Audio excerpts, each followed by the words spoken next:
Welcome to the Veterans Growing America podcast. I am one of your co-hosts, Coach R.L. Simmons. I am here with my illustrious co-host, Donnell Johns, and we have another special guest for you today. We have Mr. Alex Sebby. He is the founder of Words of Veterans, and he is a veteran Marine. Welcome to the show, sir. Thank you for having me. Pleasure. Alex, first of all, thank you for being on the show. We would love to hear a little bit about your military-connected background and experience. Can you tell us a little bit about that? Sure, yeah. So I was a enlisted Marine from 1999 until 2003. I was stop-lossed, and I was almost sent to Iraq, but the last month they released a number of us, so I got out of the Marine Corps. I then went on to do a bachelor's and a master's degree in digital media and journalism, and then I've been working a number of different jobs over the last 10 years, and then I've built an online startup called wordsofveterans.com that recently received a grant from the Virginia Department of Veteran Services. I love that. So how did your military training influence your journey into entrepreneurship?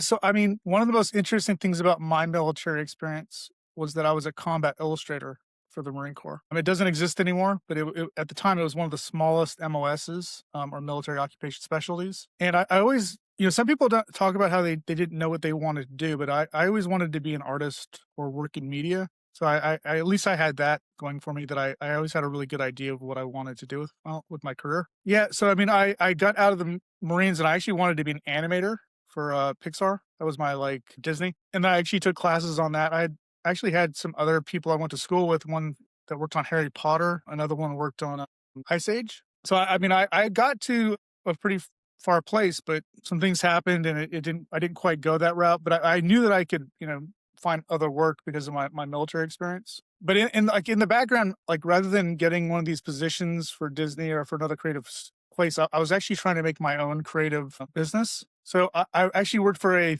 small 3D architectural imaging company for a year or two as the creative director. I worked at a nonprofit for a year or two doing outreach. And then using that combination of small business skills, I've been trying to build a small business for about 15 years now while having a career to afford it. So wordsofveterans.com is actually the combination of about 5 different projects that I've put together after 4 different attempts at trying to make something work on the internet. Yeah. And it seems to be working. It just took, they say the typical person that is successful starting a small business is in their, and they've had 4 or 5 attempts. This seems to be, if I have done it, this seems to be the kind of Yeah, absolutely. I mean, when it comes to business, it's not one of those things that you're just going to put your product out there today and then tomorrow everybody's just going to buy it. And I think that's one of the biggest misconceptions when it comes to entrepreneurship.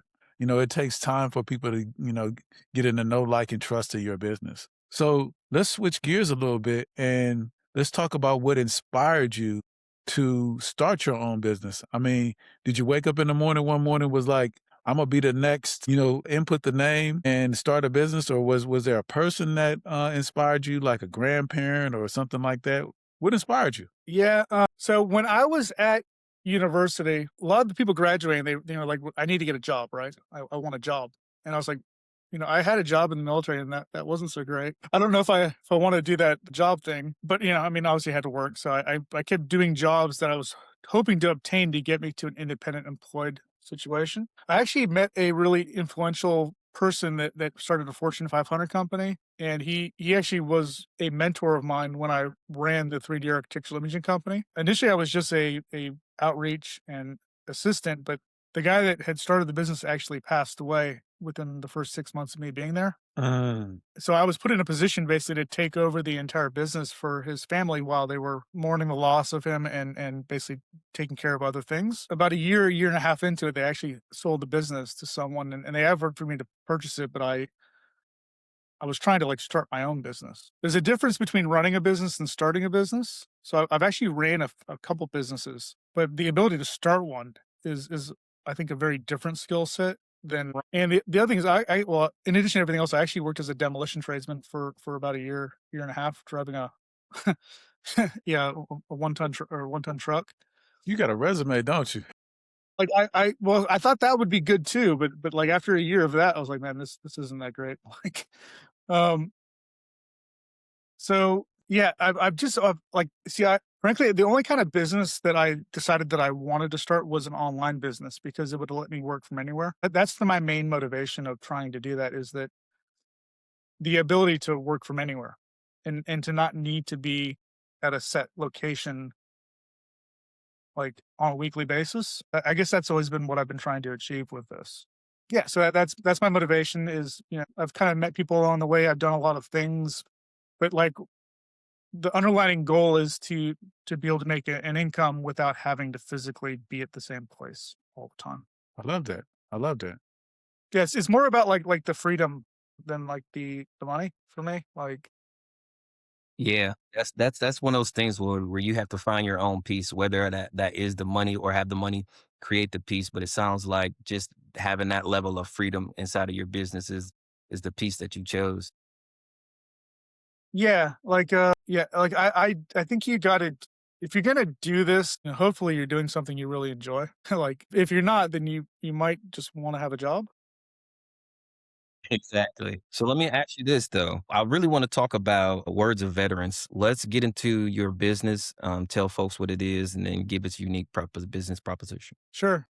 So I guess before I go into Words of Veterans, I'll just talk about the other attempts along the way that kind of got me to Words of Veterans. I had a vintage classified website, kind of like Craigslist, but a little more upscale. I eventually found out that wasn't going to work because vintage clothing is kind of only viable in a local sort of community level. Once you start shipping it and returns and all that, it doesn't really make sense financially. I then had an invoicing app, and then I realized that invoicing is basically free everywhere, and it's pretty hard to like make money invoicing. My third idea was actually the very first variation of Words of Veterans, and it was called Veteran Quotes. So I was working in South Dakota and I started a little hobby business called Veteran Quotes. And the idea was I was going to share military expressions, influential sayings of military people and founding fathers and whatnot. And I actually got traction. Like that's the first time in like 5 years of me doing anything that I started getting people like sharing and liking my content.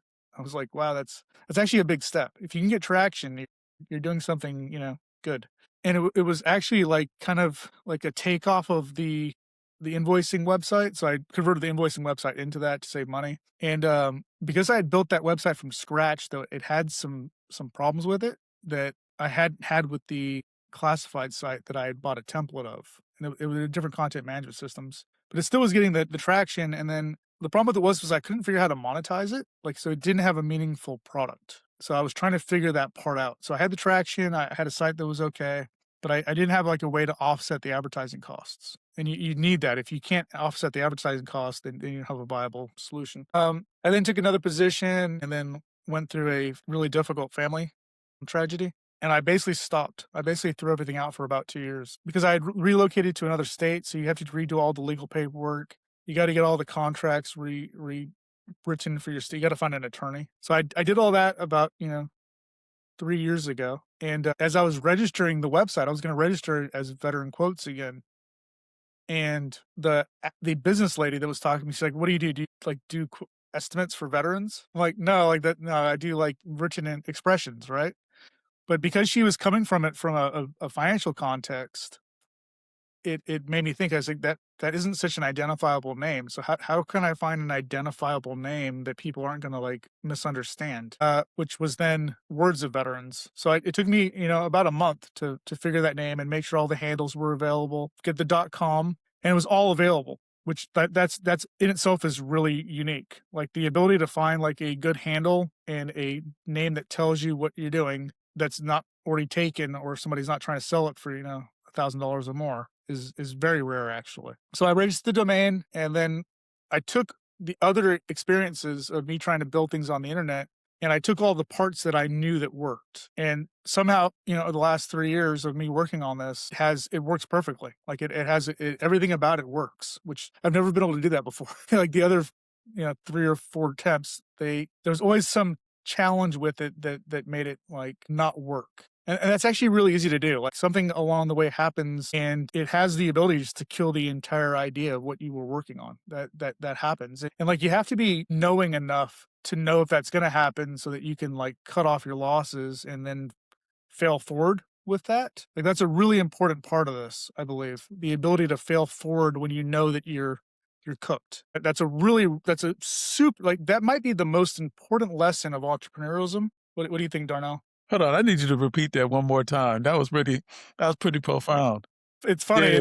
It's not fun. It's not funny when it happens a couple times. But yeah, it's funny. Yeah. So when you're cooked, the ability to know that you're cooked and to take the parts that are good and meaningfully move forward with it. That is an enormous like skill set. Because if you get stuck and you hold on to, something. Okay, so actually one of my other ideas that wasn't on my business was Volkswagen coffee and chai business. So I had a Volkswagen bus and I went to music festivals and sold coffee and tea, but the damn bus kept breaking down on me and I loved that Volkswagen bus. But like eventually I realized like I can't afford the Volkswagen bus and I got to like move on and do something else. And then I bought a Honda. So I was cooked and I had to let go of that thing that wasn't working for me. Yeah. So if something's not working, regardless of how much you like it, you have to like figure out a better way or do something else. You know, it's funny. I think people think that, when it comes to entrepreneurship, that if one business fails, you have to start all over again, where that's not true. The lessons that you've learned from each business can help catapult you into another stratosphere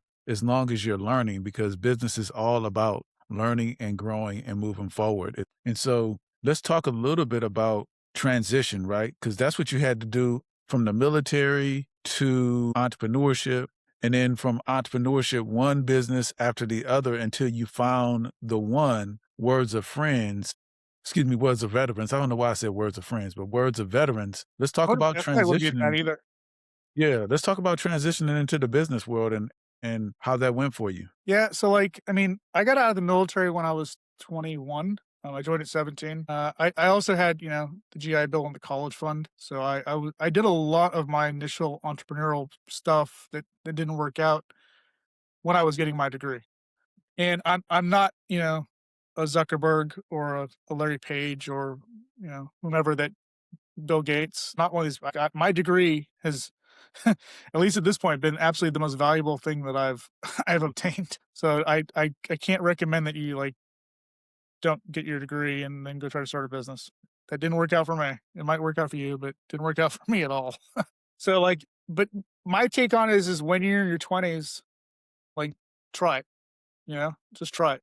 And even if it turns out to be an absolutely terrible idea, you hopefully will learn a lot of very valuable lessons about doing something that like having a Volkswagen bus. I always wanted to have one. I'm glad I did in my 20s. I will never own a Volkswagen bus ever again. Like so yeah, do something like that if you're inclined. Like you'll learn from it, and that lesson probably will help you the rest of your life. So, but in my 30s, yeah, I had a job. That's my number one rule for entrepreneurship is that you have a job when you're actually like trying to start your business. Because like otherwise, I don't know how you're going to afford it. And if it doesn't work out, then at least when you're 40, you have a career. So yeah, so my first lesson is do something interesting in your 20s. Second lesson is have a job in your 30s. And then, if you do everything correctly and you meet the average, which is you still get lucky in your 40s, you hopefully will have a thriving, business. You That you said like. something there. I always tell people, it's okay to have a job because your business needs funding. Let's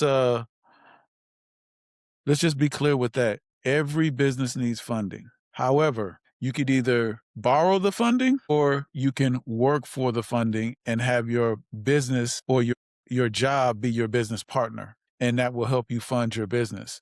Either way, your business is going to need some sort of funding. Yeah, I mean, I follow the thought process, which is pretty typical that borrowing money to start a business that you don't have is like not a good probability. Like you're gonna have to pay that back, and that's gonna come with debt. So you're guaranteed gonna lose money off of the money that you borrow to start a business. But if you work for it and then you live frugally, you won't have that high probability of having debt because like, what's the statistics of a small business making it the first 3 years? Is it 50% or less? It's a lot less than that. It's like Yeah, it's real small. 75% of them. So, like, the also thing too is whatever I've done with my entrepreneurial stuff. At the end of the day, I'll be able to retire and have a pension and have medical. There is a level of improbability with it, is what I note and I believe. Yeah. So yeah, that's my rule. So you try something interesting in your 20s, 30s, you get a job, and 40s, hopefully you beat the improbability of having a little viable, successful thing that maybe becomes a big thing. Let me ask you this. What are some key things that you learn in the service that you're able to use for your businesses? Yeah, so I do think that military training and military community does leave a lot of valuable personality characteristics and skill sets. So I will agree to that. I think the community, so like for example, we're on a veteran podcast right now. That is an opportunity. And there's a lot of other things in the military community, like getting a grant from the Virginia Department of Veteran Services that can enable you as an entrepreneur. So the community and the pro-veteran focus is enormously beneficial to veteran entrepreneurs. And you don't have that if you're not a veteran. Like that's not, historically, I might get a little intangible on this, but the military industrial complex of the United States since World War II is the largest industry that's ever been on the earth that I know of, like at least, since, AD or BC. I think if you make something viable, making it viable within the context of the military, it's more achievable, is what I think, because of the robustness and the size of that industry and the opportunities that are available to veterans within it. Do you guys agree with that, or am I being too? I concur. There's a lot of, I think there's a lot of, benefits that we get intangible to starting a business. You're a Marine.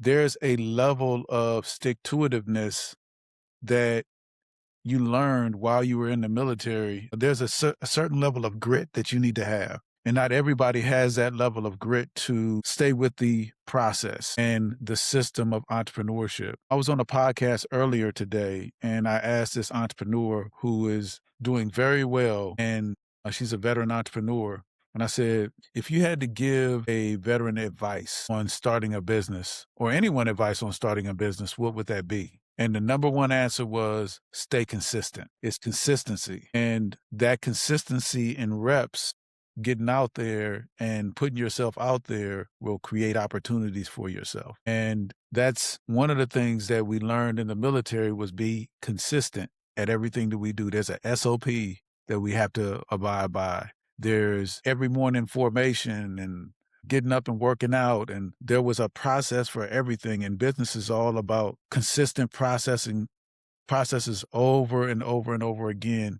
when it comes to your product. So yeah, I agree with you. All of those things that you said are what people need in order to be successful in the business world, especially from the military standpoint and the community that we have together. So yeah. Yeah, I mean, it's not just the mentality though. I think that the consistency is part of our community. Like we have a demographic of I think 16 million veterans alive in the United States, and then their families. That's a small economy. And then you have military installations or VA hospitals or other locations that have a density of that community that regularly visit it. There's just a lot of information and locality that's based in our community that can be utilized, is what I think. My favorite thing to tell about our story is, if you look at most of the Fortune 500 companies out there, they were started by veterans. Nike, Chick-fil-A, GoDaddy, Walmart, FedEx. FedEx. There's a ton of organizations that were started by our community, and that's something to be proud of. And that's the story that we need to be telling about our community, that we're out here being leaders, we're entrepreneurs, and we're heroes, in so many shapes and forms, not just on the battlefield, but right here in America in the work that we do. Yeah, I totally agree with that. But I also, again, it's also the context of the military and you working in such close proximity to a lot of other people. You can get so much life experience and you can develop a skill set just from the exposure of working with that many people. One example of that is Sailor Jerry. Do you know who Sailor Jerry? No, educate me. So he's one of the most influential tattoo artists that I believe came out of World War II. I think he was just some sailor that was basically tattooing military people for a bit of extra money. But he's one of the most widely known, recognized tattoo artists that has artwork that has defined, I think, Americana. If you ever heard of the term flash tattoo, when you go to a tattoo shop and you look on the wall and they got like a standardized piece of clip art that they're willing to tattoo you, I believe he was the guy that started that. Wow. Yeah, so he's just another example. Or who else? You have Evel Knievel, I think, was also a veteran. That was my boy right there, Evel Knievel. He got a lot of kids hurt back in the day trying to start. You got Johnny Cash. What else? I mean, there's a lot of influential veterans in history. Sometimes the ones that didn't make it through the first 4 years are pretty interesting as well. Yeah. Yeah, there's a lot of people that I've served that are doing amazing things. Speaking of amazing things, what bit of advice would you have for an entrepreneur starting out that you learned over the years? So I don't know if this is accurate, but I think it is. I mean, again, I'm not viable yet, so like I haven't done it, but I think there's 3 things that you need to have in order to have a successful business. I think you need to get the technology right. So you have to use or have some access to technology that gives you a competitive advantage. I think you need to get the legality right. So you have to have, a legally solid solution. It can't obviously be illegal. And often that either opens up or closes. So, for example, AI right now, I believe, is the current patent goldmine. And there's other things in history that have open and changed. So you got to get the legality right. You got to catch it the right way. The third bit is you got to be able to market whatever it is that you're providing. So people need to understand it in about 5 seconds. So if you have those 3 things, I think you have what is called a value proposition. And those things, I mean, timing is arguably everything. So some things, were and then aren't, and some things are, but were. So you got to catch that moment and own that moment, basically, to obtain that value proposition. And I think it's combined with those 3 things. Again, statistically is, 3 or more attempts, and then your mid-40s to obtain that value proposition. And I've listened to a lot of entrepreneurs. Once you have the value proposition, I've been told that's about 80% of having a successful solution. And then the other 20% is just push.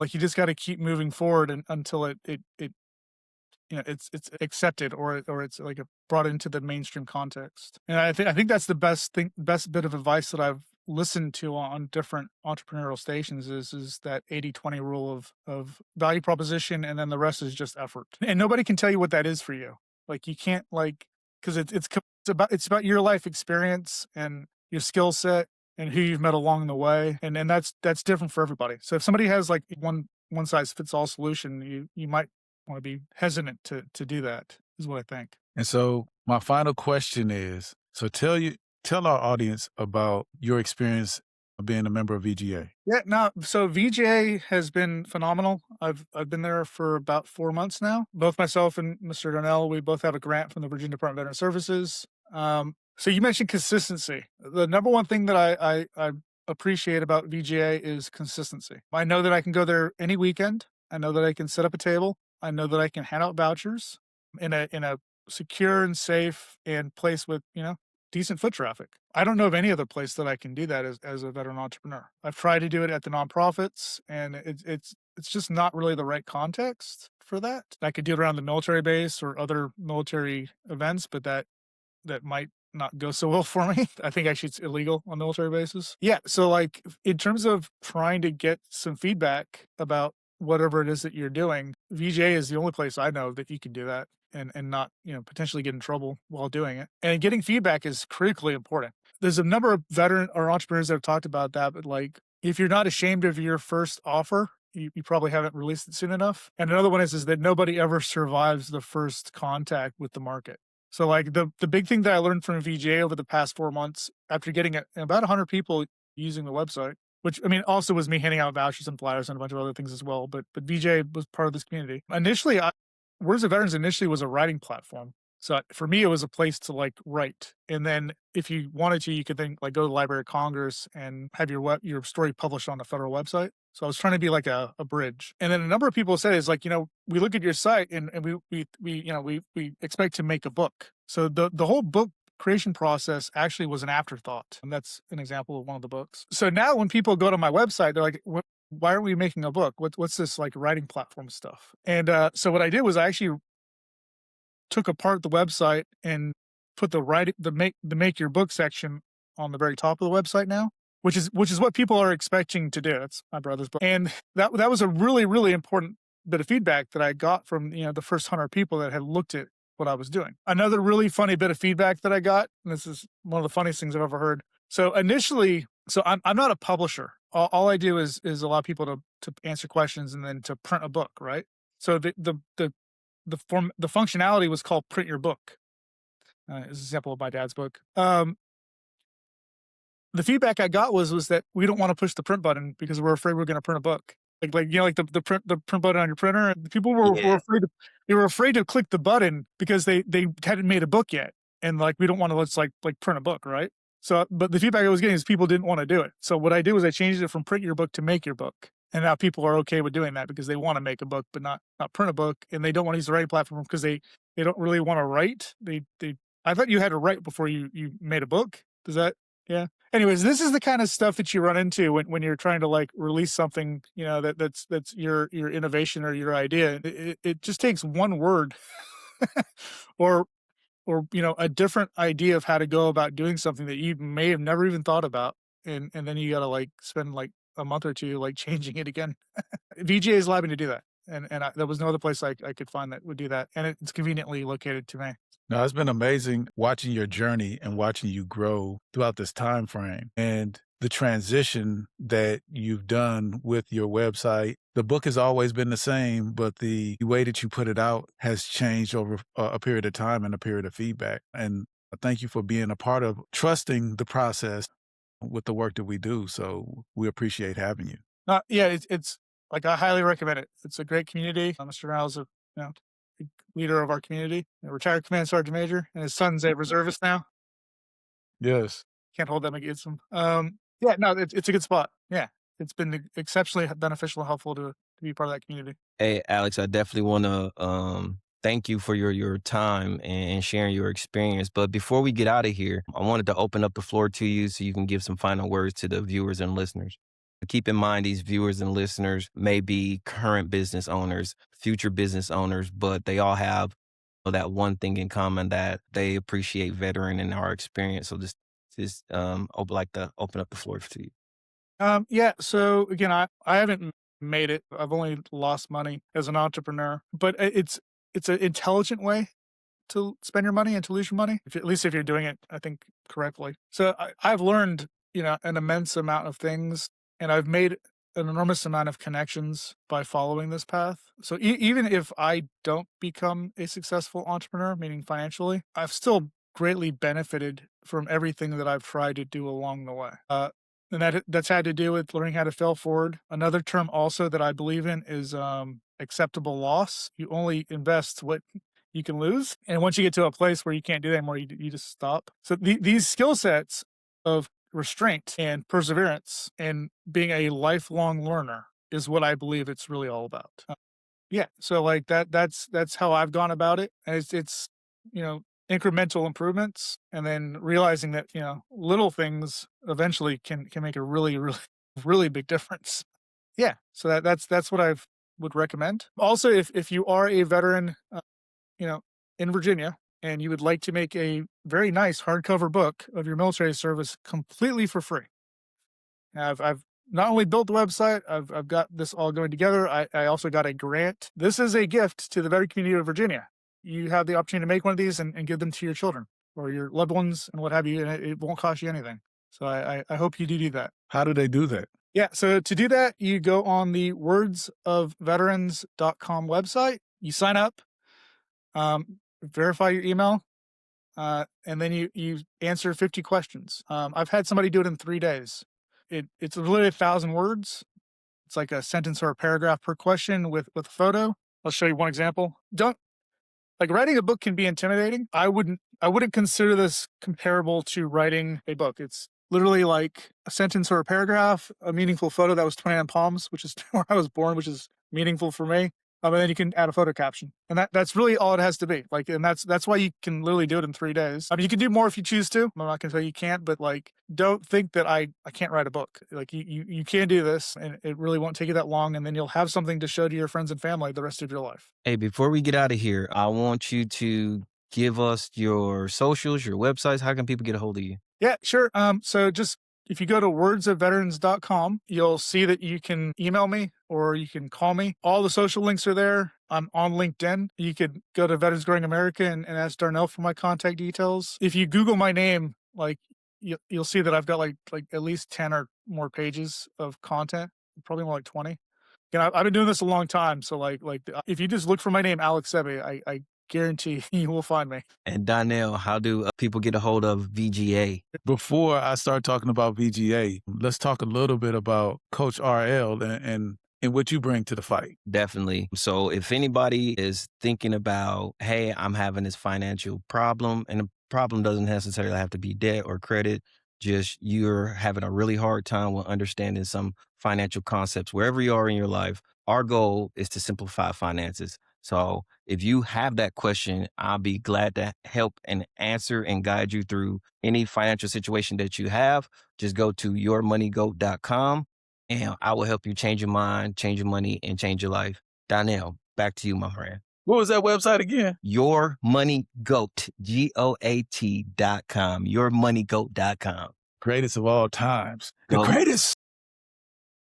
No, I love that. So Veterans Growing America. So Veterans Growing America is a platform for veteran and military spouse entrepreneurs to showcase and grow their business. And what I need y'all to do, if you're within the sound of my voice, is go to our website, veteransgrowingamerica.com. Click on the directory button and you can find these two gentlemen's business and support the work that they're doing. If you want to say thank you for your service, the best way to say thank you for your service is supporting a veteran entrepreneur's business. You're supporting their passion, you're supporting their purpose, and you can lead them and their family into prosperity. They said that they would die for this country, so support their passions. There's things that are on our website and individuals that are on our website that have some amazing gifts that could help you thoroughly. Also, if you're in the DC, Maryland, or Virginia area, come out and support our events. We do a pop-up every weekend. Our store is open 7 days a week. We do multiple events that support our military-connected entrepreneurs. For instance, if a veteran has a gift, we provide them a platform to showcase their gift in our platform. So go to veteransgrowingamerica.com. Also, on any social media platform, with the exception of TikTok, go to Veterans Growing America. And it's not because I don't like TikTok. It's just I didn't create, or my team didn't create, a TikTok page. And support our entrepreneurs. We tell stories like Alex Sebby's and so many other veterans out there that are doing some amazing things in this world. Come by our store, and all you got to do is what? Shop, baby! So thank you again, Alex, for coming on and sharing your time. Donnell, thank you for sharing this platform with me. And with that being said, we are over